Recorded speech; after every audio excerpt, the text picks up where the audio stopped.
Good morning, everyone.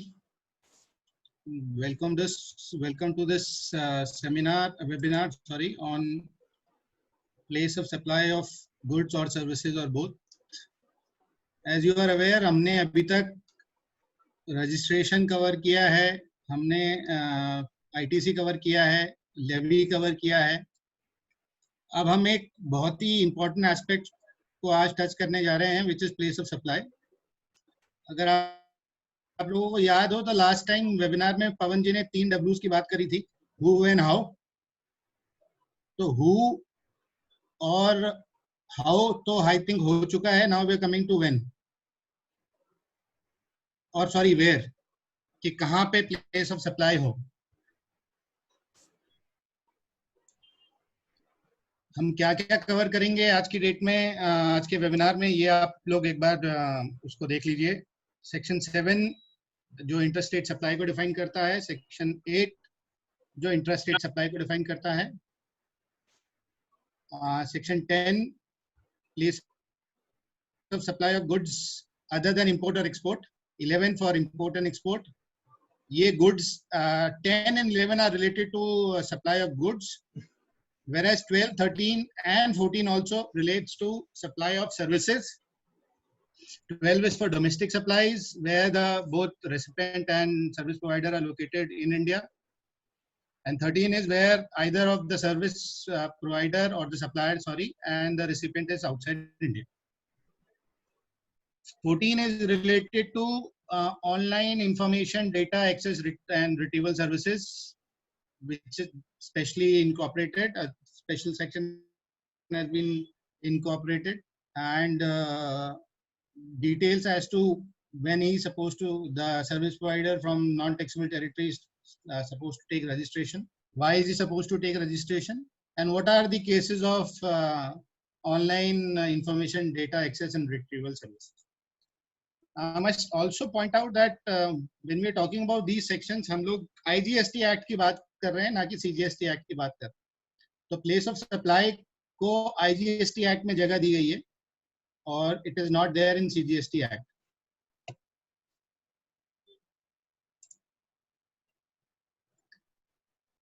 क्यों, क्या relevance है सर प्लेस ऑफ सप्लाई का, अगर हम क्यों निकालना चाहते हैं और क्यों निकालने का इंपॉर्टेंस है place of supply. CGST Act, SGST Act, UTGST Act and IGST Act में पैरेलल प्रोविजंस हैं इससे रिलेटेड, कि अगर आपने टैक्स गलती से कलेक्ट और पे कर दिया है गलती से, तो उसका क्या ट्रीटमेंट होगा.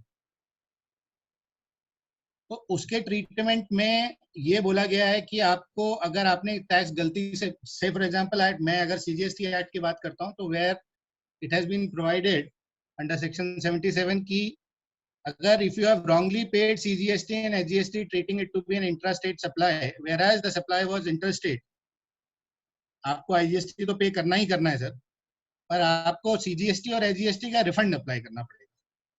तो आपको रिफंड का मतलब पता ही है कि डिपार्टमेंट जाना और डिपार्टमेंट से चीजें एक्सट्रैक्ट, वो रिफंड निकाल के लाना अपने आप में एक बिग टास्क है.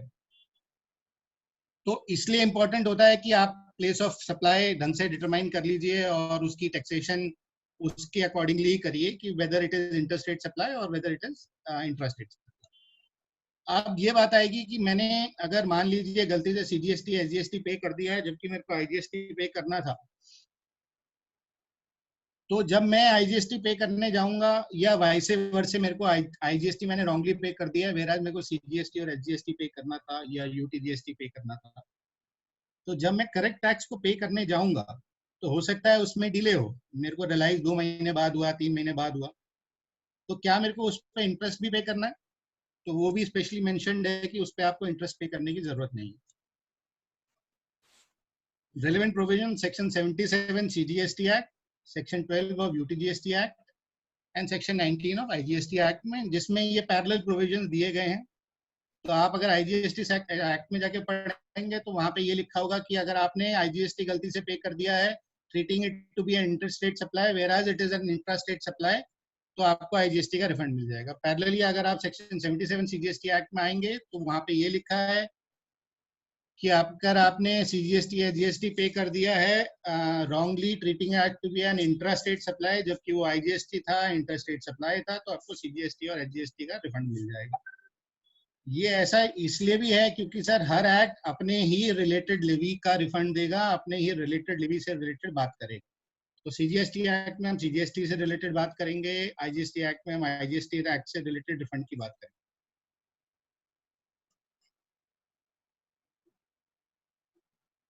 इस एस्पेक्ट पे किसी का कोई क्वेरी है?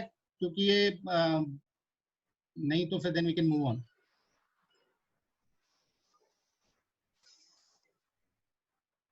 प्रदीप जी, ये जो SGST रिलेवेंट है हर एक में, ये सेक्शन है ही ना? मैंने कोई पढ़ा ही नहीं है।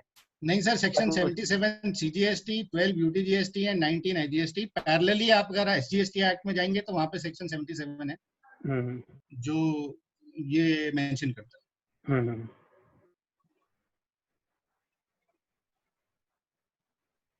चलिए लेट्स मूव ऑन। अब क्या है place of supply? Common parlance में, या जो हम लोग अभी तक जानते हैं उसके हिसाब से दो टर्म्स आती हैं, एक को कहते हैं इंटर सप्लाई, दूसरे को कहते हैं इंट्रा सप्लाई। तो क्या intra supply, what is intra supply and what is intra supply is basically given in section 7 and section 8 of IGST. Section 7 says good supply of goods where the location of the supplier and the place of supply. ये बड़ा important चीज है कि अगर आपने IGST determine करना है। हाँ, जीवन बोल रहा हूँ दिल्ली से। कैसे हो? हाँ, सेशन चल रहा है, आवाज आ रही है आपको? जीवन दा एक दिन म्यूट कर लीजिए। सॉरी। हाँ जी, तो we were at section 7 of IGST जो डिफाइन करता है इंटर स्टेट सप्लाई को। अब इंटर स्टेट सप्लाई है क्या सर? इंटर स्टेट सप्लाई है जहां पे लोकेशन ऑफ सप्लायर, जिसने माल बेचा है, और प्लेस ऑफ सप्लाई दोनों या तो दो डिफरेंट स्टेट में है, या दो डिफरेंट यूनियन टेरिटरीज में है, या एक स्टेट और एक यूनियन टेरिटरी में। तो ऐसी वाली ट्रांजैक्शन जहां सप्लायर और प्लेस ऑफ सप्लाई दो अलग अलग स्टेट से रिलेट करता है, या दो अलग अलग स्टेट में, उसे इंटर स्टेट कहते हैं, पहली चीज। दूसरी चीज है supply of goods imported into territory of India till they cross the custom frontiers of India. Till they cross the custom frontiers of India से पहले जो ट्रांजेक्शन्स हैं उनको इंटर स्टेट माना गया है। अब इसमें ट्रांजेक्शन सबसे पहले आती है हाईसी सेल्स। हाईसी सेल्स को यहाँ कवर किया गया है supply of goods imported into territory of India till they cross the custom frontiers of India. तो हाईसी सेल हालांकि आईजीएसटी है, पर आपको ये भी पता है कि वो शेड्यूल 3 में है, तो उसके ऊपर टैक्स का इम्प्लीकेशन नहीं है, बट वेरा उसकी नेचर अगर आपको डिफाइन करनी है तो वो इंटरस्टेट सप्लाई हो जाती है। Similarly in case of supply of services, location of supplier and the place of supply अगर दो डिफरेंट स्टेट में है, दो डिफरेंट यूनियन टेरिटरीज में है, और एक स्टेट और एक यूनियन टेरिटरी में है, तो that is termed as interstate supply. Then supply of import service imports into India is also IGST. आप लोगों को पता है कोई इंपोर्ट सर्विस अगर आप लेते हैं आरसीएम में, आपको आईजीएसटी ही पे करना है। There is no option to pay CGST and HGST because it has been specifically mentioned under section 7 कि उसे हम आईजीएसटी ट्रीट करेंगे और इंटरस्टेट सप्लाई ट्रीट करेंगे।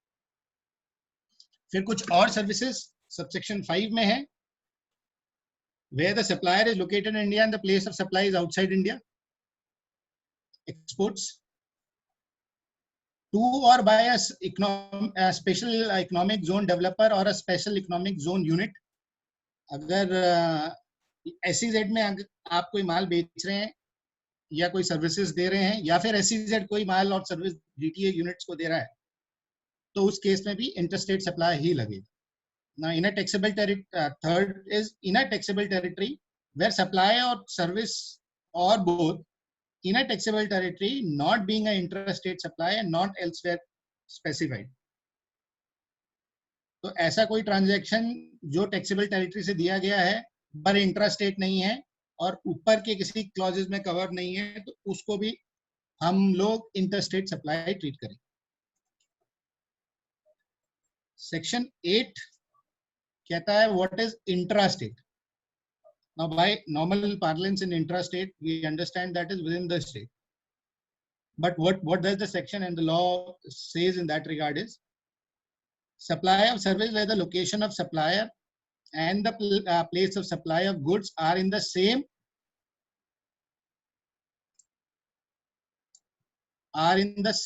state or in the same union territory. उन्हें intrastate मान लिया गया है जहां लोकेशन ऑफ सप्लायर और प्लेस ऑफ सप्लाई दोनों की दोनों एक स्टेट के अंदर हैं या सेम यूनियन टेरिटरी में है, तो it is an intrastate supply. आपको उसमें सीजीएसटी एसजीएसटी चार्ज करना है, या अगर यूनियन टेरिटरीज के बात में है तो सीजीएसटी एंड यूटीजीएसटी चार्ज करना है. अब क्या इंट्रास्टेट सप्लाई नहीं है? Is supply of goods to और बाय स्पेशल इकोनॉमिक जोन और special economic zone units. Developer और यूनिट्स ऊपर हम उसको चेक कर चुके हैं और देख चुके हैं क्योंकि सेक्शन 7 में कवर्ड है.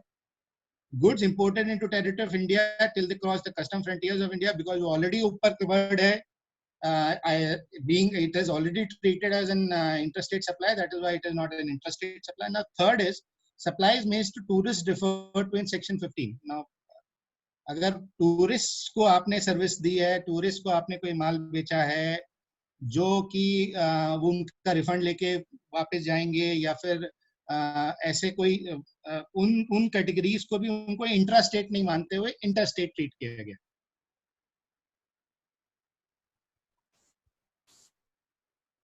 उसके बाद supply of service where location of supplier and the place of supply are in the same. ये ऊपर हम गुड्स से रिलेटेड बात कर रहे थे सबसेक्शन 1 में. सबसेक्शन 2 में we are talking about services. उसमें भी क्या नहीं इंट्रास्टेट सप्लाई है? सप्लाईज टू और by special economic zone developer और special economic zone units. SEZ developers और एसईजेड यूनिट्स को अगर सर्विस दी गई है being within the same state, क्योंकि उसको ऊपर कवर कर चुके हैं, so it will not be treated here as an intrastate irrespective of if they are within the state. आपका SEZ यूनिट हो सकता है, आप मान लीजिए आप गुजरात में है, गुजरात में एक SEZ यूनिट भी है, दहेज में SEZ यूनिट है, SEZ यूनिट गुजरात में ही अगर आप सर्विसेज SEZ यूनिट को दे रहे हैं तो वो आपको इंट्रास्टेट नहीं ट्रीट करी जाएगी, वो इंटरस्टेट ही ट्रीट करी जाएगी by virtue of section 8 by virtue of section 7. यहाँ पे कोई क्वेरीज अगर या कोई क्लैरिफाई करना चाहता है किसी भी एस्पेक्ट को जो मेरे से छूट गया हो?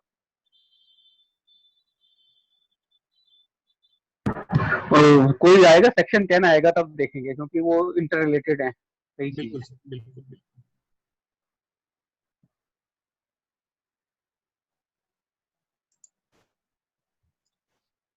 Now we move on to section 10.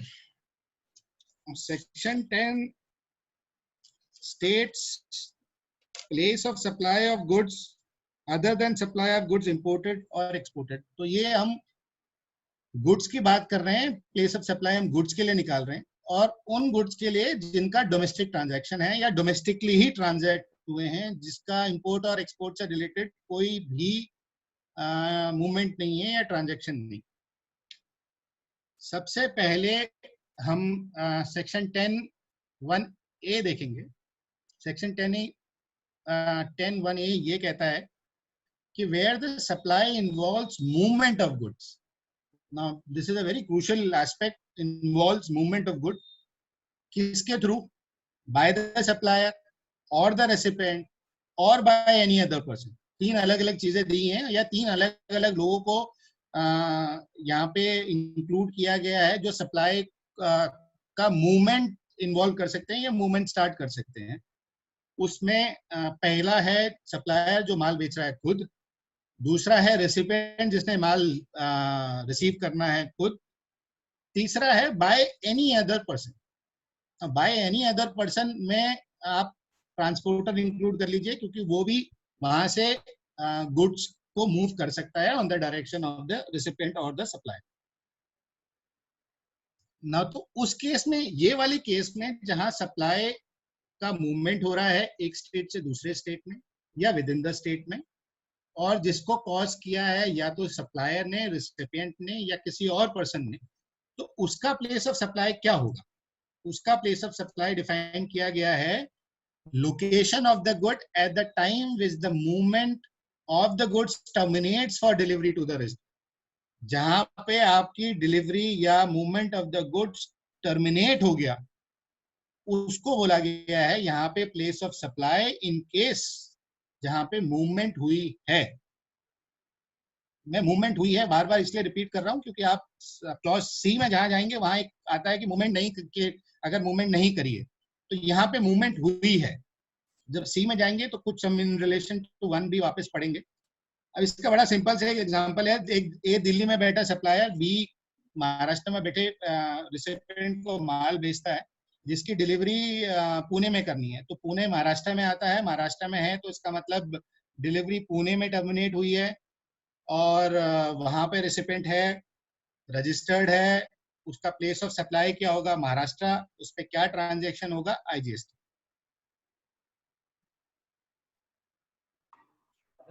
इस एस्पेक्ट में किसी को कोई क्वेरी है? सर मेरा एक क्वेरी है। Please sir. सर एक चीज देखिए, मुझे एक व्हीकल बाय करना है, ठीक है। Now I M located in Ghaziabad. I go to Delhi to the car dealer, buy the vehicle, और मेरे को जब मैं कार बाय करता हूँ तो मेरे को कार या ट्रक व्हाटएवर, क्योंकि मैं ट्रक इसलिए ले रहा हूँ क्योंकि उसमें मुझे क्रेडिट मिल रहा है, मुझे डिलीवरी कहाँ पर मिली? If you see this provision, typically place of supply, it says location of the goods at the time at which the movement of goods terminate for delivery to the recipient. Now the challenge is where will consider the termination for delivery, where you will consider the delivery, because it has been from the perspective of the dealership, it has been delivered to the customer then and there only at his dealership, or the customer registered address is outside Delhi, which is Ghaziabad, UP. So what should be the levy which he should levy? Whether he should treat it as an intrastate or an interstate supply? पवन जी, इसमें मेरा एक थोड़ा सा ये है, आपने जो लिया हुआ है ये इस पे एक हमारा रजिस्ट्रेशन मोटर व्हीकल एक्ट में जो रजिस्ट्रेशन लेना है वो भी इस पे इम्पैक्ट करेगा। नहीं, मैं आता हूँ सर। इस पे एक केरला हाई कोर्ट की डिसीजन भी है, हालांकि वो सेक्शन 129 का डिसीजन है, which I guess Pawan ji would also be aware, where this aspect has been touched. The exact aspect has been touched, and this aspect also has been touched by previous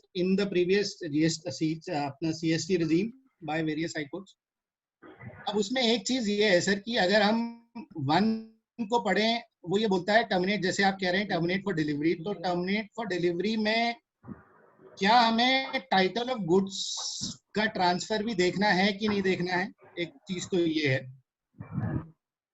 दूसरी चीज ये है कि मैंने गाड़ी वहां ली है, जिस गाड़ी को मैं वहां से लेकर वापस दिल्ली आऊंगा, मैंने गाजियाबाद से गाड़ी खरीदी, मैं गाड़ी दिल्ली से लेकर आऊंगा, मेरे को रजिस्ट्रेशन मोटर व्हीकल एक्ट में, जहाँ जैसे संदीप जी बोल रहे हैं, वहाँ गाजियाबाद में लेना पड़ेगा क्योंकि वो स्टेट का प्रोविजन है, तो स्टेट वहां पे स्टेट पे रजिस्ट्रेशन होगा। अब क्या मैंने गुड्स का movement, does the supply involved movement of the good is the basic question. I'll basically reframe the question. वापस से मैं आप लोगों को एक बार बता दूं कि क्या पूछने चाह रहे हैं पवन जी। मैं दिल्ली में बैठा हूं और मैंने गाजियाबाद में जाके गाड़ी ली है, तो डीलर ने मेरे को एक इनवॉइस देना है। अब डीलर मेरे को क्या इनवॉइस दे, क्योंकि डीलर ने तो माल वहीं पे मेरे को दे दिया है, वो गाड़ी में चला के लेके आऊंगा गाजियाबाद से Delhi. Now when we talk about GST as a concept or IGST, we talk about destination based tax. So when we refer to this, now that this product or this car is to be consumed, or because I am registered, or sorry, I am located in Delhi, would be consumed in Delhi and used in Delhi. So if you look from that perspective, it is an IGST transaction and dealer is supposed to charge IGST on this. Pavan ji, you have anything to add to this, sir? Sir, actually, this is something which is creating a lot of problem. What is happening is that the authorities locally are saying that since there is no movement happening, Right. Typically what happens, you go to buy a shirt, Right. What the shopkeeper, even if you are living in Bombay and buying it from Delhi, the shopkeeper is going to levy you CGST and SGST, and he's not going to levy you IGST, right? Because the delivery is happening at the shop itself. Now the challenge is whether there is a movement happening or not at the time of delivery. The delivery happened before the movement, actually. Not the. I agree to your fact that transfer of title is not a really important factor here. Right. What is important is when the delivery is happening. Now, the authorities in various states, what they are saying is that you are liable to pay CGST, SGST as there is no movement happening. They are covering it at clause C, basically. Clause C. Right. And here they are saying terminates for delivery to the recipient. It has to be terminated. Right. Terminate to वहीं पर हो गया because the seller doesn't have any control over the movement. Right. Thereafter. तो ये एक point है where there is no answers to my understanding as of now and which needs a representation. इसमें और अगर वो CGST, SGST लगाएगा, the bigger challenge is the recipient is not going to get the credit. Credit का issue, बिल्कुल sir. Yes. ये aspect है sir issue. मैंने सी में इसको कवर किया था. आपने यहाँ पे कवर करके अच्छा इसको वो कर दिया. मैं इसको सी में भी जाऊंगा तो वहाँ पे भी एक केस मैंने एक्चुअली दोनों इंटर रिलेटेड है. यू नीड टू एग्जैक्टली बिल्कुल सर बिल्कुल. और ये इसी पे नहीं सर, सभी एक्स वेयर हाउस या एक्स फैक्ट्री सप्लाईज पे कवर होगा जहाँ पे की डिलीवरी हम फैक्ट्री. वो तो एक एक्स फैक्ट्री का तो इशू है ही है sir. That is what we are covering in C basically. ये वाला केस, ये वाला बड़ा टिपिकल सा एग्जांपल है जहाँ पे एक्चुअली गुड्स का मूवमेंट हो रहा है. मैंने गाड़ी उठाई वहां से और वहां से लेके मैं चला गया. तो मान लीजिए उसने रजिस्ट्रेशन वगैरह सब पहले करवा के रख दिया सर मेरे लिए, और मैं गया, चेक दिया, उसने इनवॉइस काटा, मैं गाड़ी लेके आ गया उसी टाइम पे. तो भी डिपार्टमेंट बोल रहा है कि उसको सीजीएसटी एसजीएसटी आप ट्रीट करके चलिए, आईजीएसटी नहीं. हेलो जी सर. सर एक छोटा सा मेरा पॉइंट है यहाँ पे. जैसे हम delivery movement of goods terminate करने की बात चल रही है.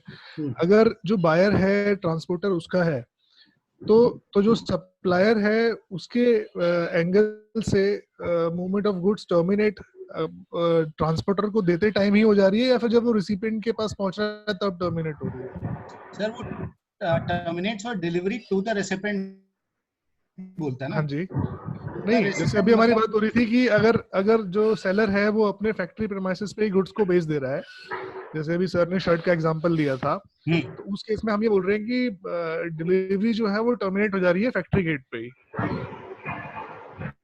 डिलीवरी तो बिल्कुल एक्सवर्क्स के केस में एक्सवर्क्स का केस ले लीजिए. अब अगर मान लीजिए अगर बायर का ट्रांसपोर्टर है और मैंने ट्रांसपोर्टर को आज की रेट में गुड्स हैंडओवर कर दिया और वो 8 दिन बाद 10 दिन बाद मेरे रिसिपिएंट के पास पहुंच रहा है, तो मुझे ये जानना है कि जो मूवमेंट टर्मिनेट हो रही है वो मेरी फैक्ट्री गेट पे हो रही है या 10 दिन बाद मानी जाएगी जब रिसिपिएंट के पास पहुंचे? सर उसको हम लोग जो ट्रेड मान के चल रहा है, ट्रेड उसको टर्मिनेट 10 दिन बाद ही मान के चल रहा है, ट्रेड उसको आईजीएसटी ट्रांजैक्शन ही मान के चल रहा है, पर इशू डिपार्टमेंट का है. डिपार्टमेंट ऐसे वाले केस को 10(1)(c) में लेके जा रहा है. वो बोल रहा है मूवमेंट नहीं हुई है, आपने गेट पे दे दिया है. बट सर मैं अगर अपना एंगल बताऊं तो मुझे ऐसा लग रहा है कि of course there is a movement. बिल्कुल बेशक वो रिसिपिएंट करवा रहा है वो अलग बात है, बट वो मूवमेंट है और मेरे ख्याल से 10(1)(a) में ही आएगा जो आप 10(1)(c) की बात कर रहे हैं. मतलब ये मेरा एंगल है. देखिए 10(1)(a) और 10(1)(c) में डिफरेंस ये है कि वहां पे जो मूवमेंट कराने वाले लोगों के बीच का अंतर है.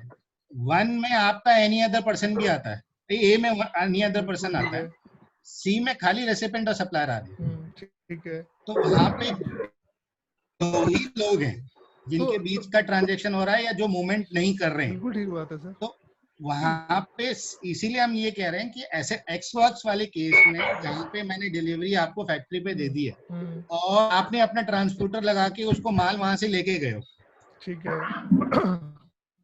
हम उसको 1 में कवर कर रहे हैं. तो आप कह रहे हैं कि इसमें मूवमेंट नहीं हो रही है इस केस में? नहीं मूवमेंट हो रही है, मैं तो कह रहा हूँ मूवमेंट हो रही है मैं उसको ए तो में कवर कर रहा हूँ सर, आईजीएसटी है मेरे हाँ लिए। बिल्कुल ठीक है। मैं अगर महाराष्ट्र हाँ में हाँ बैठा हूँ हाँ ठीक है सर, और मेरा सप्लायर दिल्ली में बैठा है, मेरा भी यही कहना था कि इस केस में मुझे अब ऐसा लग रहा है कि ये मूवमेंट हो रही है डिफरेंट, कि 10-1 ये में ही देखिए कवर सर, होगा। अभी इस पे क्लैरिटी इस एस्पेक्ट पे पूरी नहीं है। मैं अभी पवन जी भी यही बोल रहे हैं, मैं भी यही बोल रहा हूँ, मैं भी बड़ा कंफ्यूज हूँ ये स्पेशली एक्स वर्क्स वाले केस में, बिकॉज वही एक केस है जो वो अभी ढंग से क्लैरिफाइड है नहीं। ठीक तो अगर डिपार्टमेंट उसको या गवर्नमेंट उसको क्लैरिफाई कर दे कि नहीं ये 1 में आना है या 2 बी में आना है, क्योंकि देखिए डिपार्टमेंट अगर उसको बी सी में लेके जाता है तो ऑब्वियसली क्रेडिट का इम्पैक्ट आ जाता है, और अगर मैं 1 में उसको ट्रीट खुद कर रहा हूँ तो फिर मैं वापस 77 या सेक्शन 12 में फंस जा रहा हूँ कि कल को डिपार्टमेंट बोले सीजीएसटी एसजीएसटी है तो मेरे को टैक्स भरना पड़ेगा। क्योंकि सर फिर आप डेस्टिनेशन बेस्ड जो इंटेंट है बेसिकली एग्जैक्टली वो भी उसी में हो आ रहा है। एग्जैक्टली हम पूरे एस्पेक्ट को डेस्टिनेशन बेस्ड के हिसाब से ही लेके चल रहे हैं और तभी कह रहे हैं कि वो ए में आएगा। ठीक है सर, आगे देखते हैं, इसमें आगे थोड़ा जी क्लैरिटी जी आएगा। जी। एक्चुअली मैंने आईसीआई का बैकग्राउंड मटेरियल पढ़ा था, तो उनका भी अब इस पे कोई क्लियरिटी बना नहीं था। वो यही कह रहे हैं कि ये अमेंडमेंट वाला इसको क्लियर करना पड़ेगा मोर। किसी का क्लैरिटी नहीं है सर उस पे, मतलब अभी बहुत ज्यादा है नहीं क्लैरिटी, और ये मतलब तब से ही चल रहा है, इसके ऊपर कोई क्लैरिटी आई भी नहीं है। तो और कई लोगों के डिफरेंट व्यूज हैं, मल्टीपल ओपिनियंस इसमें निकल के आते हैं। किसी और का कोई इसमें क्वेरी हो प्लीज पूछिए।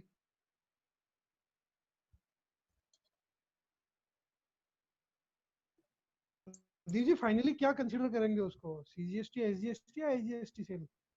किस वाले केस को सर? ये फर्स्ट केस जो आप डिस्कस कर रहे थे ना अभी, ट्रक सर डिलीवरी वाला, ये जो केस यहाँ लिखा हुआ है कि हम लोग जो डिस्कस कर रहे थे, जो पवन जी ने भी डिस्कस किया था, पवन जी को सर हम लोग ए में कवर करके उसको इंटरेस्ट आईजीएसटी रेट ही हो गया ट्रीट वो? कर, अच्छा interest rate, okay interstate sir. ठीक है सर, थैंक यू। नेक्स्ट आते हैं सर हम लोग। सर मेरा एक छोटा सा डाउट है। बोलिए मैम। सर लेकिन जो शर्ट वाला केस था उसके अंदर सीजीएसटी एसजीएसटी नहीं लगेगा, क्योंकि सप्लायर वो स्क्वायरली सी में कवर्ड है। हम जब सी देखेंगे तब उसको डिस्कस कर लेंगे मैम। हेलो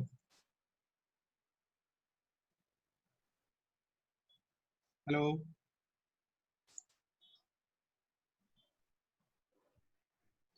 म्यूट कर दिया मैम ने, आगे बढ़ो। ओके। सेकेंड केस 10(1)(b) है, बेसिक अंडरस्टैंडिंग के लिए बिल टू शिप टू। मैं प्रोविजन पढ़ देता हूं कि 10(1)(b) में क्या लिखा है। Whether goods are delivered by the supplier to a recipient or to any person on the direction of third person by way of transfer of title or otherwise before or during the movement of goods, it is deemed that the third person has received the goods और principal place of business उस third person का place of supply मान लिया जाए। Example लेते हैं, ए supplier Delhi में बैठा है, बी रेसिपिएंट महाराष्ट्र में है। बी इंस्ट्रक्ट करता है ए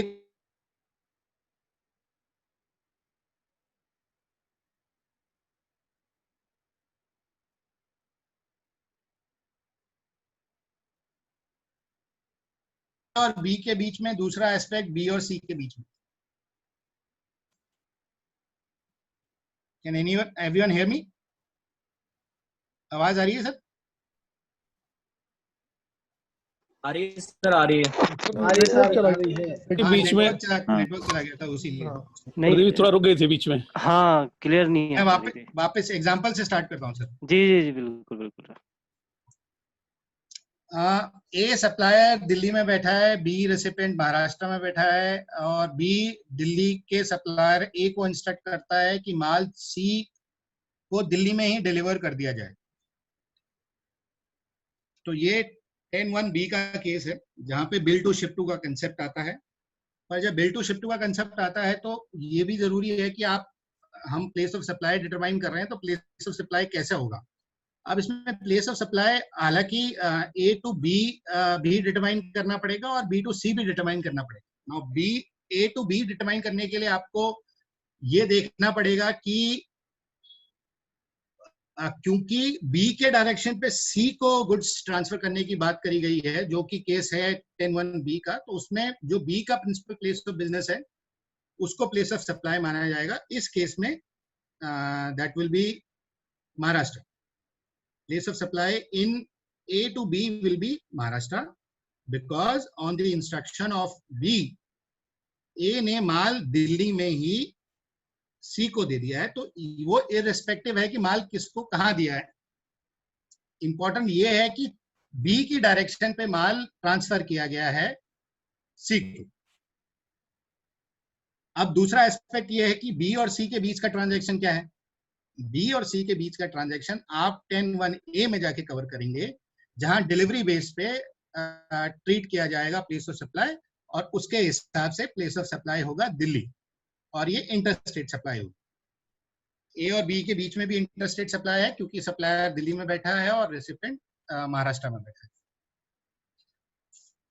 दूसरा केस ले लेते हैं सर, जहां सप्लायर अभी भी दिल्ली में बैठा है, रेसिपिएंट अभी भी महाराष्ट्र में बैठा है, पर बी ये कहता है कि माल की डिलीवरी मेरे को अभी दिल्ली में नहीं चाहिए, मेरे को माल की डिलीवरी पुणे में चाहिए। तो ए और बी के बीच का ट्रांजैक्शन वही रहा, क्योंकि बी के डायरेक्शन के बेसिस पे सी को माल दिया है पुणे में। तो ए और बी के बीच में प्लेस ऑफ सप्लाई महाराष्ट्र है, आईजीएसटी ट्रांजैक्शन है। वेराज बी और सी के बीच में ट्रांजैक्शन अभी इंट्रा स्टेट हो गया है, क्योंकि दोनों के दोनों एक ही स्टेट में है, और हम 10(1)(a) को कंसिडर करेंगे, जहां डिलीवरी टर्मिनेट हुई है, डिलीवरी टर्मिनेट पुणे में हुई है, और उसके हिसाब से इंट्रा स्टेट ट्रांजैक्शन है, सीजीएसटी और महाराष्ट्र एसजीएसटी चार्ज किया जाए। इससे रिलेटेड कोई क्वेरी सर? सर मुझे एक छोटा सा पॉइंट रखना है यहाँ पे जी। अगर हम ध्यान से देखें तो इसको लिंक करने के लिए जो सेक्शन 16 की कंडीशंस है, वहां पे जो एक्सप्लेनेशन दी हुई है वो इस पर्टिकुलर सेक्शन के लिए दी हुई है, bill to ship to model के लिए, कि बी के लिए मान लिया जाएगा कि that he has received the goods. बिल्कुल, दैट्स इट। अच्छा, अब ये बात आती है कि मैं अगर बी ए को बोलूं, बी अगर ए को बोलता है कि माल सी को पहुंचा दो, और मान लीजिए मैं उस पे लोडिंग भी करके चल रहा हूँ और अपना प्राइस भी लोड है, बट ऑब्वियसली तो सी को तो पता पड़ जाएगा कि माल किससे आया और कितने प्राइस पे आया है। इससे रिलेटेड अच्छा, उससे पहले मैं एस्पेक्ट ये कर लूं कि ईवे बिल कैसे बनेगा इस केस में। एक ईवे बिल बनाने के लिए वहां पे रूल 138 में 3 जो लोग डिफाइन किए गए हैं, वो रेसिपिएंट और सप्लायर दोनों, whosoever is causing the movement of the goods can prepare e-way bill। तो इस वाले सिनेरियो में भी बिल ई-वे बिल ए बना सकता है या बी बना सकता है। अब ये है कि कितने ई-वे बिल बनेंगे, ए ने बी को भी बनाना है या बी ने सी को भी बनाना है? नहीं, आपको ई-वे बिल एक ही बनेगा जिसमें बिल टू शिप टू की डिटेल आ जाएगी। Now coming to my question कि बी ने ए को इंस्ट्रक्ट किया कि सी को आप माल सप्लाई कर दीजिए, पर अब दिक्कत ये हो रही है कि ए अगर ई-वे बिल बनाएगा और इनवॉइस अपना साथ में देगा, तो सी को ये पता पड़ जाएगा कि बी ने किससे माल खरीदा और कितने में माल खरीदा है, क्योंकि सब्सिक्वेंटली बी को भी अपने इनवॉइस देना है सी को। तो इस एस्पेक्ट पे एक चीज मैं पूछना चाहता हूं, जिन्होंने प्रैक्टिकली इस केस में रेसिपिएंट का ई-वे बिल बनाया है, ई-वे बिल रेसिपिएंट बना सकता है, ये अभी तक क्लियर है, जो मैं बता चुका हूं आपको, रूल 138 के अकॉर्डिंगली आप बना सकते हैं। पर क्या जब रेसिपिएंट ई-वे बिल बनाएगा तो उस पे सप्लायर का पर्टिकुलर्स और डिटेल मेंशन करने की जरूरत है, और इनवॉइस किसका मेंशन होगा? अगर कोई इसको क्लैरिफाई कर दे, महेश या पवन जी। इनवॉइस तो रेसिपिएंट का जो बी का आएगा उसकी पर्टिकुलर्स जाएंगे। ठीक है, और उसमें सप्लायर का डिटेल भी आता है कि सप्लायर का डिटेल, तो उसमें क्या पूरा डिटेल मेंशन करने की जरूरत है कि खाली सिटी मेंशन कर दें, या उसमें रेसिपिएंट का जीएसटी नंबर मेंशन करना जरूरी है? सॉरी, सप्लायर का लोकेशन जाता है मेरे ख्याल से, बाकी प्रैक्टिकली मैंने भी नहीं किया हुआ है, क्योंकि आप लोकेशन मेंशन कर सकते हैं। ये इसका सोल्यूशन है एक्चुअली, ये इशू जर्नल है कि मेरा प्राइस खुल जाएगा तो मैं क्या करूं। तो उसका सोल्यूशन ये है कि जो रेसिपिएंट है, मतलब आप खुद हो, वो भी ई-वे बिल बना सकते हैं, पर उसमें जो क्लैरिफिकेशन है, हालांकि अगर किसी ने प्रैक्टिकली बनाया है तो प्लीज उसको क्लैरिफाई कर दीजिए, पर जो कंसेप्ट है वो ये है कि बी जब रेसिपिएंट एज अ रेसिपिएंट उसमें बनाएगा डिटेल, उसमें उसको अपनी इनवॉइस की डिटेल भरने की जरूरत है और सप्लायर की इनवॉइस की डिटेल भरने की जरूरत नहीं है, खाली ये उसमें अगर वो लोकेशन लिख दे तो सफाइस कर जाएगा। Am I correct? If anything contrary to this please, अगर किसी ने प्रैक्टिकली किया है तो मेरे को क्लेरिफाई कर दीजिए।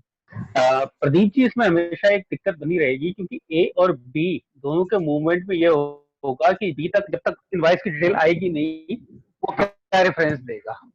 नहीं सर, मैं वही कह रहा हूँ कि एज अ रेसिपिएंट मैं ई वे बिल बना दूंगा, मैं वो ई वे बिल हाँ, जब ए से मूवमेंट शुरू होगा जी तो ऑब्वियसली उसकी प्राइस की detail invoice as per guidelines उसको इशू करना पड़ेगा मटेरियल के साथ, तो सी तक पहुंचेगा ही पहुंचेगा। वो इनवॉइस नहीं पहुंचेगा। नहीं, बात वही है कि सर ये जो बाद में क्लैरिफिकेशन इस पार्ट पे आया था कि एक ही ई-वे बिल बनाने की जरूरत है। अब वो एक ही अगर ई-वे बिल बनाना है और आप रूल 138 में जाते हैं तो या तो रेसिपिएंट बना ले या सप्लायर बना ले, दोनों में से कोई भी बना ले। तो जब मैं बनाने जाऊंगा एज अ रेसिपिएंट तो मैं अपने इनवॉइस की डिटेल उसमें मेंशन करूंगा और एक ही उतना ही पर्टिकुलर मेंशन करूंगा जितना कंपलसरी है, जैसे प्लेस, सप्लायर कहाँ लोकेटेड है। एंड सर अगर इस केस में इनवॉइस अगर डिस्क्लोज हो जाता है ए का तो फिर ये मॉडल ही खत्म हो जाएगा। एग्जैक्टली, नहीं तो फिर ये ट्रेड होगा ही नहीं। तो उस केस में सर मैं ये कह रहा हूँ कि जब पहला ए इनवॉइस बना लेगा उसके बाद ही बी उस इनवॉइस की पर्टिकुलर दे सकता है, पहले तो उसे पता नहीं चलेगा। सर बी को भी तो अपना इनवॉइस बनाना ही है ना सर, सी के लिए। नहीं सी के लिए तो बनाना है। अब आप इसमें दो चीजें, पहली तो यह है कि इनवॉइस होते ही डिलीवरी या रिसीट उसे मान लिया जाएगा क्योंकि वो सी के लिए जा रहा है जी। अब इसमें प्रैक्टिकल चीजें ये आती हैं, स्पेशली प्रैक्टिकल मैं बात बता रहा हूँ, मैं ये लॉ की बात नहीं बता रहा। जब तक के पास हमारे पास स्टॉक में मटेरियल आ नहीं जाता, इसकी जीआरएन नहीं हो जाती, तो वो इनवॉइस नहीं दे देता, तब तक वो सी के लिए इनवॉइस उस गुड्स का बना नहीं सकता क्योंकि उसके स्टॉक में ये वो केस ही नहीं है जहां आपके पास मटेरियल आ रहा है। मटेरियल नहीं, आपको जीआरएन तो उसे इंडेंट जो आपने दिया है वो तो आपको करना ही पड़ेगा ना। आप चाहे उसकी डमी एंट्री बुक करने के लिए आप ए का इनवॉइस अपने पास मंगा लीजिए, ठीक है, आपने परचेज बुक कर लिया, आपका जीआरएन भी बुक हो गया।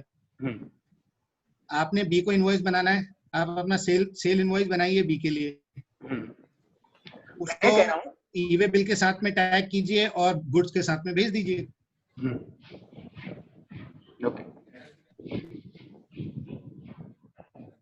क्योंकि जनरली स्पेस जो जहाँ पे होता है वो एक दिन या 2 दिन में पूरा नहीं होता। अगर ए ने 1 तारीख को इनवाइस किया है तो बी जनरली फॉलो करते हैं, वो कम से कम 24 आवर्स लग जाते हैं सारा का सारा इशू क्लियर करने में, तो सेम डे डिलीवरी डिले हो जाती है। तो जो अगर सिस्टम से यूज कर रहे हो, ईआरपी बड़ा यूज कर रहे हो, एसएपी या दूसरे टाइप का, बाकी तो ये काफी नहीं सर, संजीव जी बिल्कुल सही बोल रहे हैं, मतलब वो प्रैक्टिकल एंगल से बोल रहे हैं कि जब तक मेरी बुक्स में एंट्री नहीं हो जाती गुड्स रिसीव की, तो वो रिसीव हो या ना हो, तब तक उसके बाद में सेल की एंट्री, मतलब मेरा ईआरपी मुझे परमिट नहीं करेगा। एग्जैक्टली वही मैं कह रहा हूँ सर, अगर जहाँ पे ये एस्पेक्ट का इशू है कि प्राइस डिस्क्लोज हो जा रहा है, तो उस केस में आप थोड़ा सा इसको मैनेज कर सकते हैं। That is what the suggestion was. ठीक है प्रदीप जी, आगे चलते हैं। किसी को कोई क्वेरी और इससे रिलेटेड? चलिए, हाँ जी सर। एक चीज है इसमें, what it is referring two is, एक चैलेंज आ रहा है, प्रैक्टिकल चैलेंज है जी। I have a unit in से Karnataka as well as in Mumbai. Okay, ठीक है, I purchase the goods from somebody in Delhi, ठीक है, and I tell him okay you dispatch the goods to my plant and in Karnataka and bill it to my Mumbai and Mumbai. ठीक है, now I am registered in both the places, I am a distinct person. Would that this provision be applicable or available to me, bill to ship to? Why I'm saying so is this typical provision is referring to, see if you see where the goods are delivered by the supplier to the recipient or any person on that direction of third person, so it is talking about three person. Yes. So whether the distinct person would also be considered as a separate person or not. ये अपनी voice को mute कर दीजिए please. अब मेरा point समझे, क्योंकि this is a very important provision and being used rampantly between the distinct person, Right. but here it is talking about three persons. जिस दिन ये खुलेगा तो ये Pandora of litigation खुलेगा. So what is our position on this? Should we consider distinct person as a separate person or not? नहीं, you sir, it says, see it, what it says on the direction of a third person. Yeah. Now this third person has always been a mysterious person. Likewise, you are saying whether should we include a distinct person in it or not. Sir, there is no issue as regard to flow of credit, even if I do it. I agree. There is no problem with that regard. But point is whether I can apply this provision, because if I cannot apply this provision, then the place of supply will typically become directly Karnataka and not Mumbai. So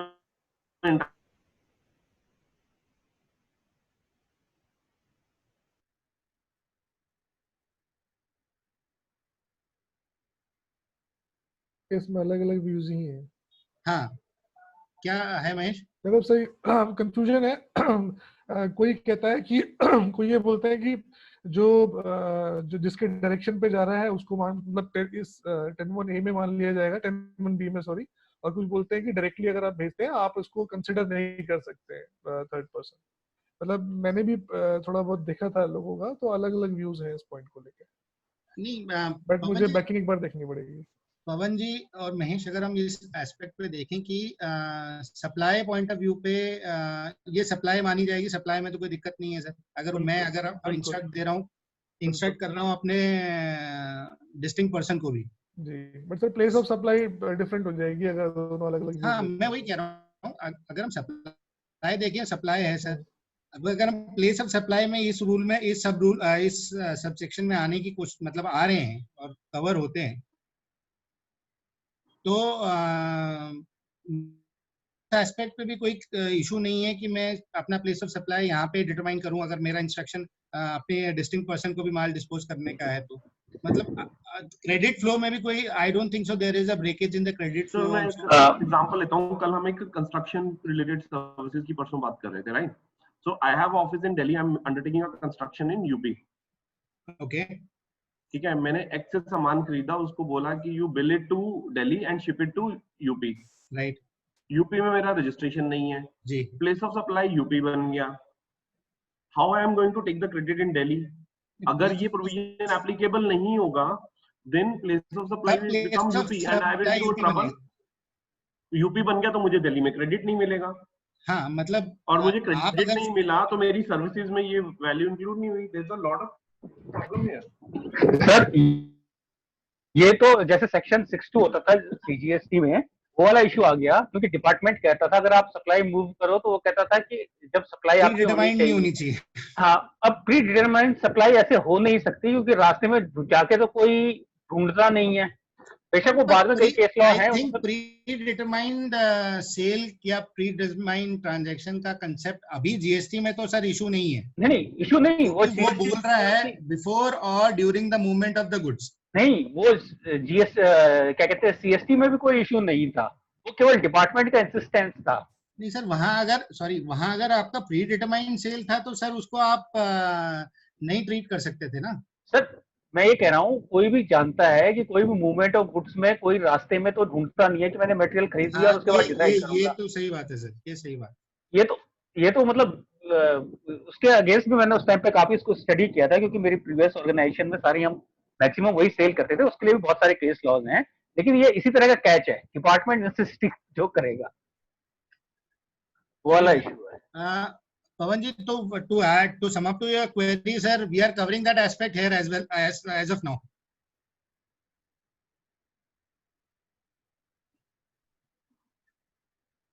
Pavan ji, so what should be the position we should take? Actually, वही पर आ गया, क्योंकि अगर ये नहीं, bill to ship to वाले में ही उसको कवर करना चाहिए सर, डिस्टिंक्ट पर्सन को भी। करना चाहिए, पर लेकिन this language is very very dicey because if we treat it as a 2% and not 3%, this is not applicable. UP में it's being sent, the delivery is happening to my place only, and it is not even a distinct person because I do not have a registration in UP. I'm only registered in Delhi, और जिस दिन ये open होगा, अगर मैं इस position को लेके चलता हूँ तो यहाँ पर क्रेडिट डिनाई होगा, and which would be a significant amount. And it also caters to the जो कल परसों हमारा एक आर्किटेक्ट वाला क्वेरी था, it gets connected there also. नहीं, और चलिए सर, नहीं, ये इश्यू प्रदीप जी हमारे पास उसमें आया था CST एक्ट में, जब हमने मूवमेंट किया था कि जो फाइनल रेसिपेंट था वो आउट ऑफ स्टेट था, लेकिन जहां से मूवमेंट स्टार्ट हो रही थी और मैं परचेज कर रहा था वो सेम स्टेट में था, तो वो तो वैट चार्ज करके भेज देता था। अगर मैं उसको ना बताऊं तो फिर मूवमेंट का पता कैसे चला? तो ये अपने आप में एक बड़ी चीजें हैं, मतलब 2 या 3। प्रदीप जी, एक मेरा कंसर्न है इसमें, जैसे पहले पुराने टाइम पे ट्रांजिट सेल होता था। जी sir.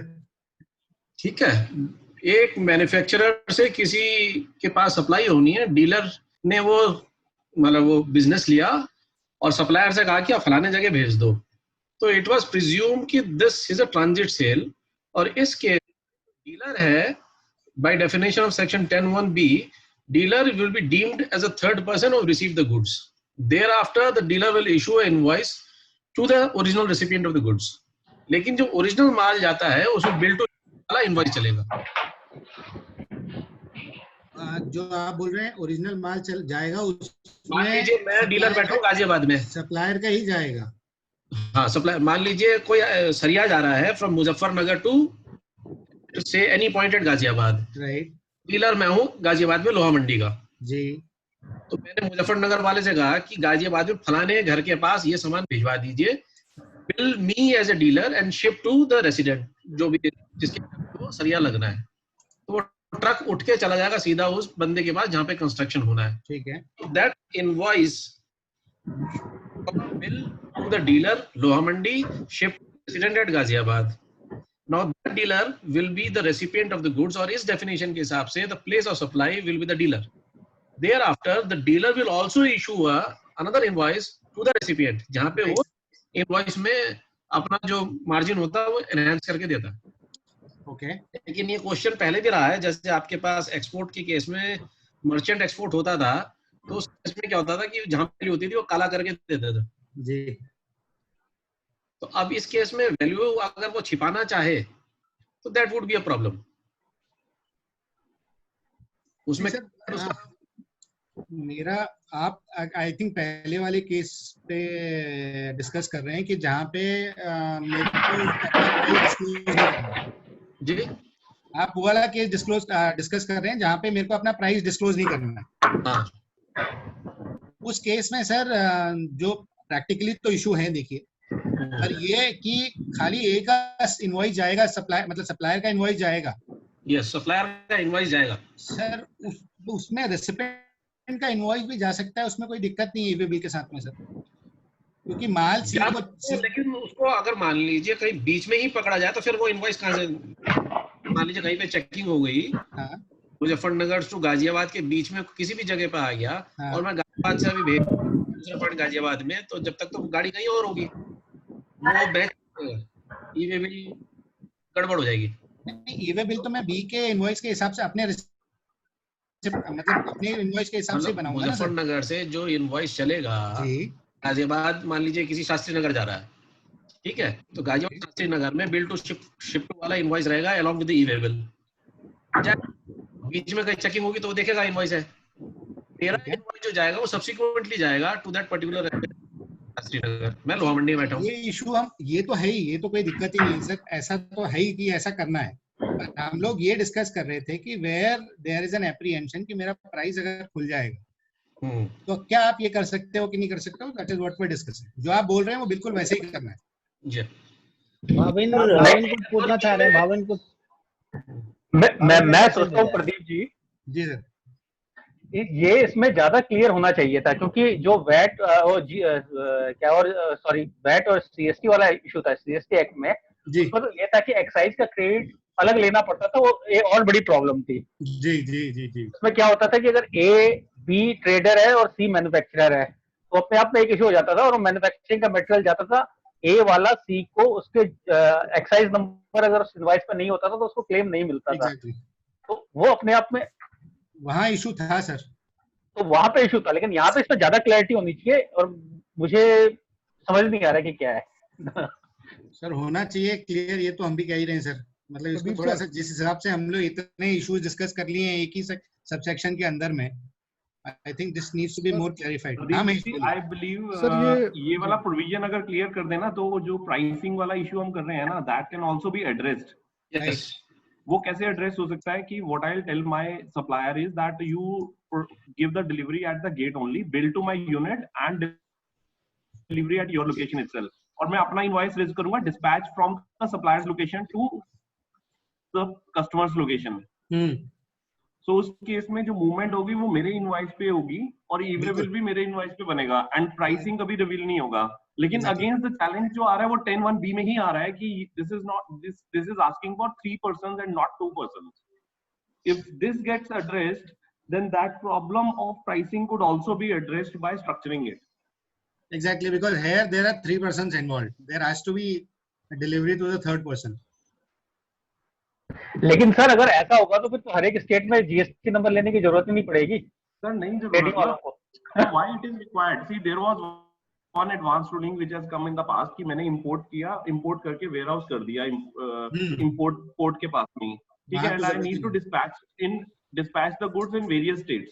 So am I required to take the registration in the port where the goods are being imported? The answer was clear cut that you don't need to get a registration. आप dispatch from and dispatch to का option लेके port से directly dispatch कर सकते हो goods.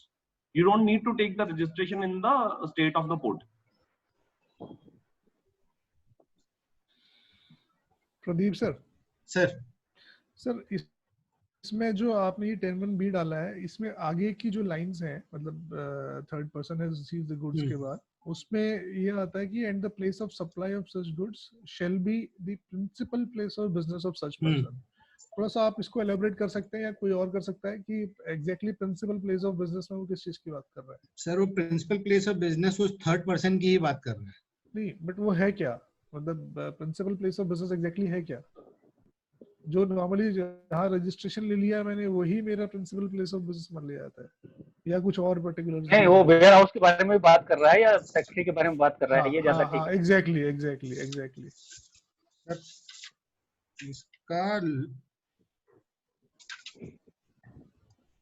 इस part पे sir मेरे पास तो क्लैरिफिकेशन अभी मेरे को नहीं दिख रहा, अगर पवन जी के पास में कुछ हो तो। क्योंकि अगर वो जस्ट वेयर हाउस है और उसको हम कंसीडर नहीं करते हैं तो फिर सिनेरियो और चेंज हो जाएगा।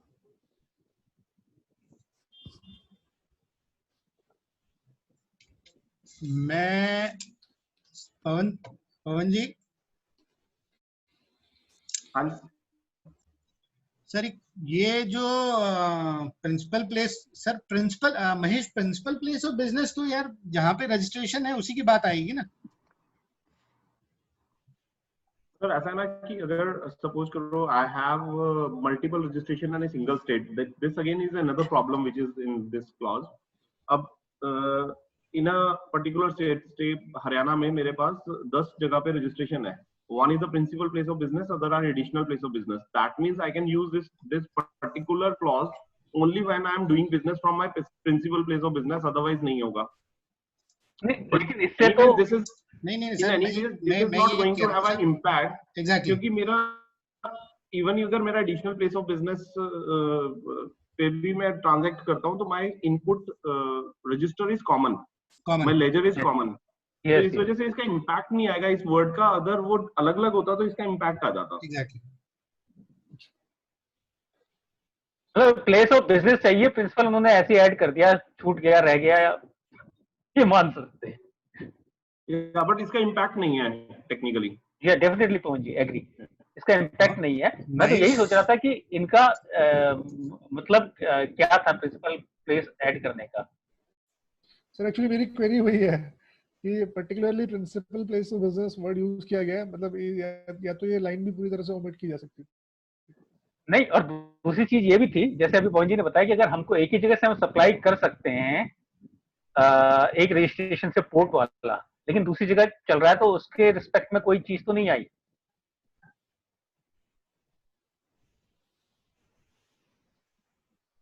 अगर कोई ओनली ट्रेडर है, तो जैसे मैंने कहा कि ट्रेडर को मल्टीपल लोकेशन ऐसे तो लगाने की जरूरत नहीं पड़ेगी मल्टीपल स्टेट में।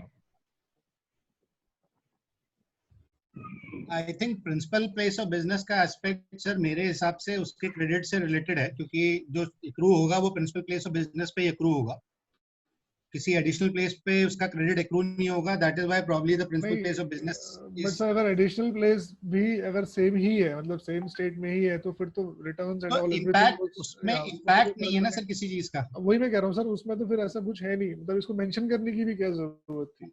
ये इंटेंट और तो क्लियर हो नहीं रहा सर किसी इसी प्रोविजन से, मतलब कोई और इंटेंट क्लियर नहीं हो रहा कि प्रिंसिपल प्लेस क्यों है।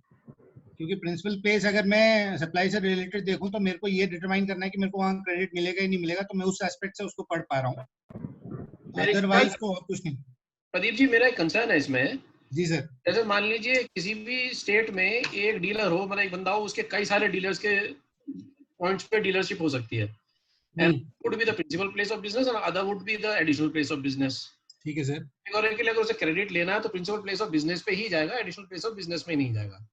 लेट अस अज्यूम कि third person is a manufacturing unit और उसके एक साइड में और मैन्युफैक्चरिंग यूनिट्स हैं, तो भी एडिशनल प्लेस ऑफ बिजनेस रहेगा, प्रिंसिपल प्लेस ऑफ बिजनेस पे उसके आईटीसी क्रेडिट हो गया। बिल्कुल। उन्होंने इसको स्पेसिफाई करा कि जो भी प्लेस ऑफ सप्लाई मानी जाएगी that would be the principal of place of business, not the additional place of business of the third person. हाँ, मतलब उसको आई थिंक क्रेडिट वो जैसे मैं पढ़ पा रहा हूँ कि उसको क्रेडिट से ही लिंक किया है। yes। यहाँ पे क्रेडिट का पूल आप लोग बना के रखते हैं, वही उसको प्रिंसिपल प्लेस ऑफ बिजनेस, मतलब that is how I think principal place of business is coming here. Yes. जो एग्जांपल आपने दिया I think it fits into that. Pradeep ji क्या इसमें पॉसिबल है कि principal of place of business would be corporate office और जितनी मैन्युफैक्चरिंग यूनिट्स है that would be the additional place of business. अब उसने आईटीसी लिया वहां से और उसको आईएसडीएस से मैंने इनपुट सर्विस डिस्ट्रीब्यूशन से अपने एडिशनल प्लेस ऑफ बिजनेस को बाकी place of additional place of business में आपको इनपुट के थ्रू बांटने की जरूरत नहीं है ना, आईएसडी सर तो क्रेडिट एक ही जगह एक्यूमुलेट हो जाएगा, एक्यूमुलेट हो जाएगा। जहां मल्टीपल स्टेट्स की बात आती है तब आप आईएसडी की बात तब आईएसडी यूज कर सकते हैं। नहीं, और आईएसडी तो स्टेट में आएगा ही नहीं ना सर, मोर सर्विसेज से रिलेटेड है, आईएसडी इसमें आएगा ही नहीं सर। बिल्कुल यस यस। इनफैक्ट सर जो पवन सर बोल रहे थे कि जो अभी वो आर्किटेक्ट वाला हम लोग डिस्कस कर रहे थे, जी मेरे ख्याल से वो भी यहाँ पे कवर्ड नहीं होता है क्योंकि this relates to movement of goods only. हाँ, आर्किटेक्ट में यहाँ पे कवर नहीं होता है। Can we move on now? Yes yes please. Pradeep भाई। जी सर। मैं एक चीज कहना चाहता हूँ, सारे जो नए मेंबर हमसे जुड़े हैं अभी ना, एक छोटी सी बात है, अगर किसी के मन में कोई दुविधा हो या जो अभी कंटिन्यू ये लोग प्रैक्टिस कर रहे हैं उसमें कोई ऐसे क्वेश्चन है जिसमें दिक्कत हो रही है प्लेस ऑफ सप्लाई में, तो वो भी यहाँ पे अपना क्वेश्चन रेज कर सकते हैं। बिल्कुल बिल्कुल, हम बड़े आराम से चल रहे हैं, एक एक सबसेक्शन को कवर करते हुए, एक एक केस को कवर करते हुए जितना क्लैरिफाई कर सकते हैं उतना क्लैरिफाई कर रहे हैं।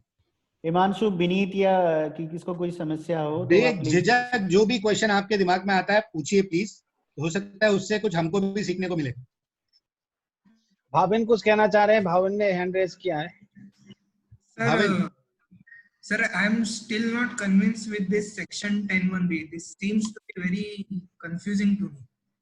So what I am, मतलब अभी तो नहीं, but what I am asking is, मतलब इस पे अगर कोई बाद में अपने आराम से टाइम के हिसाब से कभी कुछ क्लैरिफिकेशन दे सके प्रॉपर, या डिपार्टमेंट का कोई बैकिंग ऐसा कुछ हो तो दैट विल बी बेटर। मतलब ये बहुत कंफ्यूजिंग है इस केस में। जितना मटेरियल सप्लायर, हाँ सर, जितना मटेरियल सर हम लोगों को भी रेफरेंस पॉइंट के लिए मिल रहा है वो भी कंफ्यूजिंग है। एक्चुअली प्रॉब्लम ये है आज के डेट में जस्ट एक्चुअली ना मैं ऑनलाइन भी चेक कर रहा था, बीसीए का, बॉम्बे चार्टर्ड अकाउंटेंट एसोसिएशन का एक प्लेस ऑफ सप्लाई पे ये है मटेरियल है, उसमें भी मतलब उन्होंने एग्जांपल दिया but it is still not very clear. मतलब एग्जांपल खुद में ही कंफ्यूज कर रहा है ऐसा एग्जांपल।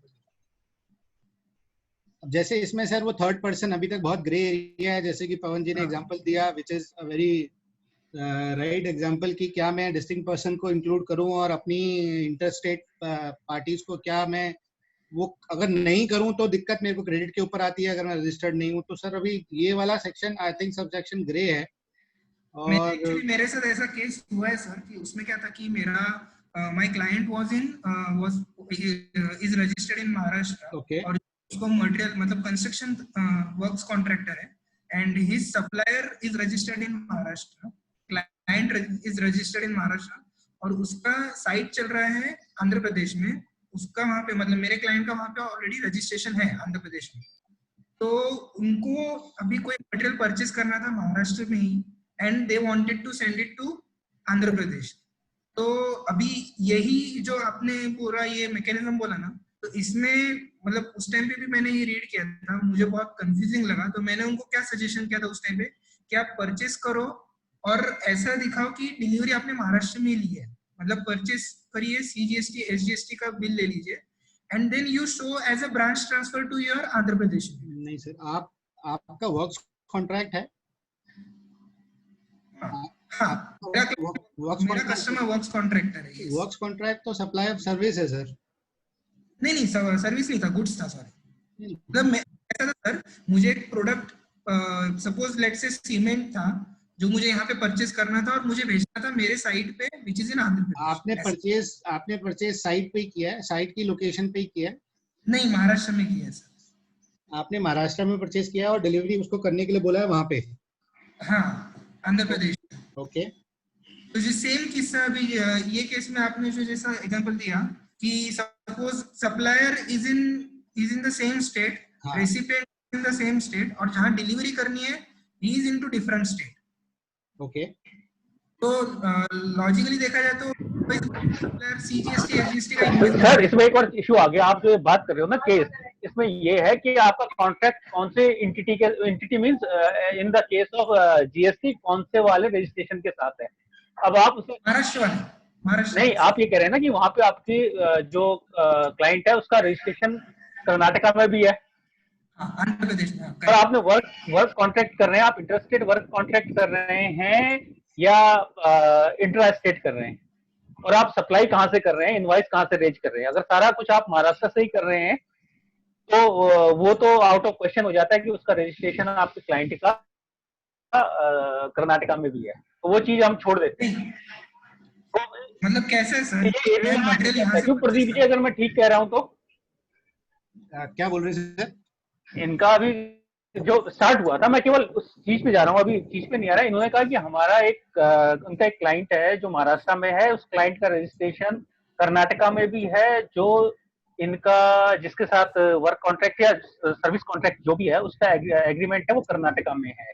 ठीक है, मैंने कहा कि आप महाराष्ट्र से अगर कर्नाटका मटेरियल मूव कर रहे हो, ठीक है, तो ओनली ये और आप इंटरस्टेट अगर वर्क कॉन्ट्रैक्ट में महाराष्ट्र से डील कर रहे हो तो आपका कर्नाटका का रजिस्ट्रेशन इसमें मतलब कोई वो नहीं रखता, वैल्यू नहीं रखेगा। हाँ, डिलीवरी चालान पे उसको ट्रांसफर कर सकते हैं अगर आप पूरी सर्विसेज को वर्क्स कॉन्ट्रैक्ट बिल कर रहे हैं सर। हाँ, लेकिन अगर आप ये क्या कर रहे हैं कि यहाँ से खरीद रहे हैं और आप केवल सप्लायर रह जाएंगे, अगर आप खाली गुड्स ही गुड्स मूव कर रहे हैं और सर्विस पार्ट आपका महाराष्ट्र कर्नाटका वाली यूनिट कर रही है, तो पहले यहाँ पे हमें क्लैरिटी यही पे आ जानी चाहिए।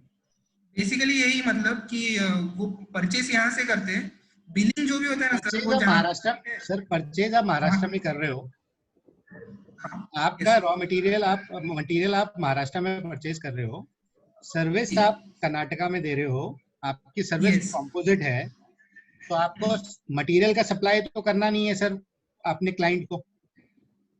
यस, आपने मटेरियल खाली यहाँ से ट्रांसफर अपनी साइट पे करना है। यस, ठीक है, आप मटेरियल ट्रांसफर करते हैं तो मटेरियल तो आप डिलीवरी चालान पे भी ट्रांसफर कर सकते हैं। Where there is no supply, because there is no supply in this aspect. But still branch transfer नहीं, ब्रांच ट्रांसफर नहीं होगा क्योंकि आपका वो अलग नहीं है ना सर। वही तो मैं आपको कह रहा हूँ, वही तो संजीव जी भी कह रहे हैं कि this is not a branch transfer, क्योंकि बिलिंग महाराष्ट्र के रजिस्ट्रेशन पे कर रहे हैं। बिलिंग महाराष्ट्र के रजिस्ट्रेशन से वर्क कॉन्ट्रैक्ट को बिलिंग कर रहे हैं, तो आपका सप्लाई जो सर्विस है वो मतलब सप्लाई ऑफ सर्विस है ना, ये this is not supply of goods. नहीं सर, मैं समझे नहीं आप। मैं क्या बोल रहा हूँ कि जो मैं परचेज कर रहा हूँ मटेरियल, उसका मेरा जो सप्लायर है वो मुझे महाराष्ट्र के उस पे कर रहा है। मेरा जो वर्क्स कॉन्ट्रैक्ट चल रहा है आंध्र प्रदेश में, उसका भी तो तो वही रजिस्ट्रेशन से हो रहा है, आंध्र प्रदेश के रजिस्ट्रेशन से। आंध्र प्रदेश के रजिस्ट्रेशन से हो रहा है ना? हाँ, बिलिंग आंध्र प्रदेश के रजिस्ट्रेशन। अच्छा, ओके। तो Maharashtra has procured the material on behalf of Karnataka. हाँ exactly. Maharashtra will bill to Karnataka. हाँ, तो मैं वही बोल रहा हूँ कि मैंने उनको उस टाइम पे वैसे सजेशन किया था, क्या प्रोक्योरमेंट भले महाराष्ट्र के रजिस्ट्रेशन पे कर रहे हो तो आप ब्रांच ट्रांसफर दिखा दो कि महाराष्ट्र नहीं, तो ये तो 1 में आ गया ना, ये 10B नहीं आएगा। ये तो 1 में है। अगर आपने इंस्ट्रक्ट नहीं करा है अपने सप्लायर को माल वहां कर्नाटका पहुंचाने के लिए, नहीं सर, वो तो बाय डिफॉल्ट है, वो बाय डिफॉल्ट है, क्योंकि मैं 10(1) उसके अदरवाइज मैं 10(1) का मेंशन ही नहीं करता। कैसे मटेरियल सीधा जाता है But this is the case which Pawan ji were discussing कि आपने सप्लाई ऑफ गुड्स करने हैं and the supply of goods का इंस्ट्रक्शन एक डिस्टिंक्ट पर्सन के प्लेस पे करना है। मतलब सप्लायर ए है, बी रेसिपिएंट है और सी और बी आपस में डिस्टिंक्ट पर्सन है, जो आपका केस है। करेक्ट। हाँ, यहाँ पे आपके में नहीं है ना डिस्टिंक्ट, वो तो नहीं है ना सर, वो डिस्टिंक्ट पर्सन है, दोनों का रजिस्ट्रेशन है ना, कर्नाटका में भी है महाराष्ट्र में भी है। मैं कह रहा हूँ वो तो है, लेकिन इनके इशू में इसमें फर्क नहीं पड़ेगा क्योंकि इनको प्राइस डिस्क्लोज में कोई इशू नहीं है, वो पार्टी को नहीं जा रहा। हाँ, वो तो है सर, वो है, पर वो कह रहे हैं कि वो केस भी यहाँ कवर होंगे कि नहीं होंगे, वो वाला एस्पेक्ट है। वहाँ पे तो हम डिस्कस कर रहे हैं कि यहाँ तो सर ठीक है कि मेरा सेम ही एंटिटी है, मुझे दूसरे किसी को प्राइस डिस्क्लोज करना नहीं पड़ेगा, बट ऐसे भी केसेस आएंगे कि जिसमें तो वही हम डिस्कस कर रहे हैं, वही आई थिंक पवन जी ने वही इंडिकेट किया था कि मतलब इस पे अगर इस पे अगर सब्सिक्वेंटली कोई प्रॉपर अगर क्लैरिटी आती है ना तो बहुत अच्छा है। बिल्कुल सर, बिल्कुल। प्रदीप जी। जी सर। थैंक यू सर, अगर हमें जैसे अगर एज सच कोई क्लैरिटी नहीं है थर्ड पर्सन को लेके, या फिर एज सच लॉ में कहीं डिफाइंड भी नहीं है, तो अभी के लिए तो फिर हमें यही मानना चाहिए कि हाँ, मतलब जैसे नॉर्मली ये प्रोविजन चल रहा है कि हाँ, जो मेरा चाहे वो मेरी रिलेटेड पार्टी क्यों ना हो, मैं उसको कंसिडर कर लूँ थर्ड पर्सन। हाँ, विद अजम्पशन कि कल को अगर डिपार्टमेंट इस पे क्लैरिटी देता है और इसको डिस्टिंक्ट पर्सन हटा के चलता है इसमें से, नहीं एक्चुअली सर हम इसमें ऐसा क्यों ना देखें कि पीओ वगैरह जो है किसने रेज किया था एंड ऑल, क्योंकि जैसे मैं अभी इंपोर्ट का जब हम लोग डिस्कस कर रहे थे तो मैं इंपोर्ट का वो भी देख रहा था कि इंपोर्ट के केस में जहाँ पे भी माल सप्लाई होगा और ये मान लिया जाएगा कि इंपोर्टर ने ही इंपोर्ट किया है, मतलब इंपोर्टर की जो लोकेशन है वो बोला गया है इसमें कि प्लेस ऑफ सप्लाई होगा, इंपोर्टर की लोकेशन होगी। अब सेम सिनेरियो में उसमें भी क्या आता हूँ, मान लीजिए मैंने इंपोर्ट किया और मैं चाहता हूँ कि महाराष्ट्र पोर्ट से डायरेक्टली मेरे गुजरात वाले लोकेशन पे चला जाए माल मेरे ही यूनिट में, और मैं दिल्ली में भी रजिस्टर्ड हूँ, गुजरात में भी रजिस्टर्ड हूँ। ठीक है। तो इस केस में इंपोर्ट के केस में सिंपल ये बोला गया है जो इंपोर्टर की लोकेशन होगी वो आपकी प्लेस ऑफ सप्लाई मान ली जाएगी। अब क्योंकि मैं दिल्ली में भी रजिस्टर्ड हूँ और गुजरात में भी रजिस्टर्ड हूँ, तो इसमें मैं क्या मानूंगा? मैं दिल्ली तीसरा पर्सन नहीं है ना उसमें, आप 2 ही जने हो। ठीक है, खुद का इंपोर्टर आप खुद हो गए सर, 2 जने तो हैं। हाँ। बट 2 जने भी तो मैं ही, मतलब मैं गुजरात को मान लिया जाए या दिल्ली को मान लिया जाए जिसने बेसिकली वो किया है, बाय करने का एग्रीमेंट किया है। नहीं सर, आपके गुजरात यूनिट ने कोई माल खरीदना है जी, आपका खाली बॉम्बे में हेड ऑफिस है और आपका आईसी बॉम्बे के हिसाब से। मैं दिल्ली में मेरा यूनिट है, एक मेरा यूनिट दिल्ली में है, एक मेरा यूनिट गुजरात में है। एक यूनिट आपका दिल्ली में है, एक यूनिट आपका गुजरात में है। अब मैंने कुछ सामान इंपोर्ट किया और पोर्ट से डायरेक्टली मैंने बोला कि मेरी गुजरात यूनिट में आप भेज दीजिए। किसको बोला सर? यहाँ इंपोर्टर तो खुद ही है। मैंने ही किया, मैंने ही गुजरात, मतलब डायरेक्टली मैंने महाराष्ट्र से अपने पास बुलाने की जगह मैंने अपनी गुजरात यूनिट में भिजवा दिया सामान। एग्जैक्टली। ठीक है सर। अब सारी फॉर्मेलिटीज वगैरह सब कुछ मैंने की थी दिल्ली यूनिट से। अब इस केस में आप क्या मानते हैं कि प्लेस ऑफ सप्लाई दिल्ली होगा या गुजरात होगा? मैं वापस से आपसे पूछ रहा हूँ सर, महाराष्ट्र ने इंपोर्ट किया है सर, दिल्ली ने इंपोर्ट करवाया, महाराष्ट्र में मेरा माल आया है पोर्ट पे। सर इसमें आईसी तो कॉमन होगा सर। ठीक है, आईसी तो एक एंटिटी का है। ठीक है, वो एंटिटी आप हो।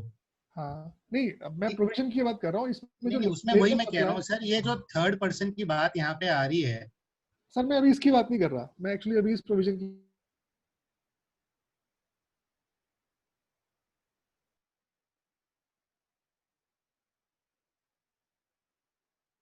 एक लोकेशन होगी वो आपकी प्लेस ऑफ सप्लाई मानी जाएगी। अब इंपोर्टर की लोकेशन मैं गुजरात वाली कंसीडर करूं अपनी या मैं अपनी दिल्ली वाली कंसीडर करूं, मैं ये जानना चाह रहा हूँ। सर जब एक्चुअली क्या है कि जब आप बिल ऑफ एंट्री फाइल करेंगे ना, तो बिल ऑफ एंट्री फाइल करते समय आपको आपका एड्रेस सिलेक्ट करना पड़ता है कि मटेरियल कहाँ जा रहा है। Absolutely perfect. ठीक है, तो अगर आप उसको दिल्ली सिलेक्ट करते हैं, हाँ जी, तो दिल्ली इंपोर्टर हो गया। अच्छा ठीक है, ठीक है, दिल्ली ने इंस्ट्रक्ट कर दिया। अब इंस्ट्रक्ट किसको किया सर? आपका महाराष्ट्र में यूनिट है जो, इसमें कस्टम क्लियरेंस महाराष्ट्र तो करने जाएगा नहीं स्पेशली। ठीक है, ठीक है, कस्टम क्लियरेंस होके माल आ गया आपके पास में, अब एज एन एंटिटी माल आपके पास में आ गया। ठीक है, एज एन एंटिटी जिसका बिल ऑफ एंट्री पे एड्रेस दिल्ली का है। बिल्कुल ठीक है। तो अब आपने बोला, अपने आप को ही बोला दिल्ली में हो आपने इंपोर्ट कर लिया। हाँ, ये माल डायरेक्टली दिल्ली आने के बजाय गुजरात चले जाना चाहिए। बिल्कुल। तो सर इसमें तो ट्रांजैक्शन ए और गुजरात के बीच, दिल्ली और गुजरात के बीच का होगा। अच्छा, इसमें थर्ड पर्सन नहीं इन्वॉल्व हो रहा ना, जहां हम ये देखें कि किसको इंस्ट्रक्शन दी है, थर्ड पर्सन कौन है और प्लेस ऑफ सप्लाई किसका होगा। अगर मैं आपसे ये बोलूं कि गुजरात में मेरी पार्टी है, ठीक है, मेरा एग्जिस्टेंस नहीं है और डायरेक्टली माल मेरा वहां पहुंच जाएगा गुजरात में, राइट सर? हाँ, तो इस केस में भी जो मेरा इंपोर्ट, जो मैं दिल्ली यूनिट है, वो दिल्ली यूनिट बेसिकली लायबल होती है, मतलब प्लेस ऑफ सप्लाई दिल्ली मान लिया जाएगा, क्योंकि जहाँ पे अब मैं ये कह रहा हूँ कि आप पार्टी को मत देखिए, आप पार्टी की जगह पे मेरा ही एक यूनिट समझ लीजिए। तो इस केस में भी आप ये मानते हैं कि लोकेशन ऑफ द इंपोर्टर जो है वो दिल्ली ही है, राइट सर? अब इसी कॉन्सेप्ट को मैं यहाँ पे लेके आ रहा हूँ, जो 10(1)(b) की हम लोग डिस्कस कर रहे हैं, कि जैसे अभी हम लोग डिस्कस कर रहे थे कि मेरी अगर 2 यूनिट्स हैं और मैंने माल वहां पे भिजवा दिया, तो अब इसको मैं बेसिकली इसके साथ मर्ज करना चाह रहा हूँ कि इस केस में, पहले वाले केस में लोकेशन ऑफ द इंपोर्टर बोला गया था जो दिल्ली यूनिट है। अब बेशक सामान वहां पहुंचा, लेकिन प्लेस ऑफ सप्लाई मेरा यूनिट माना जाएगा, बेशक यहाँ पे कोई तीसरा हो या ना हो। अब हम इस वाले पॉइंट पे आ जाते हैं कि ऑल्दो मेरी दोनों जगह मेरी ब्रांचेस है, वहां पे भी है और दिल्ली में भी है, तो इस केस में भी कायदे से मेरे ख्याल से जो थर्ड पर्सन है वो मैं ही हूँ, मतलब मैंने ही डायरेक्ट किया है वहां पहुंचाने के लिए। तो मुझे लगता नहीं है कि एज सच कुछ इशू वाली बात इसमें आनी चाहिए, और क्योंकि थर्ड पर्सन डिफाइंड भी नहीं है अभी तक, मुझे ये लग रहा है, तो डिपार्टमेंट को भी, मतलब इसमें इशू किस चीज का है या जो इतनी बातें चल रही है वो किस चीज की? बात यही है सर कि थर्ड पर्सन से अगर मेरे को डिस्टिंक्ट पर्सन को बाहर निकाल देंगे कि आप ऐसा नहीं कर सकते, कल को अगर डिपार्टमेंट बोले कि आप ऐसा नहीं कर सकते, सर मतलब on what basis they will say this? किस बेसिस पे? क्योंकि थर्ड पर्सन की क्लैरिटी नहीं है सर। हाँ, तो ठीक है सर।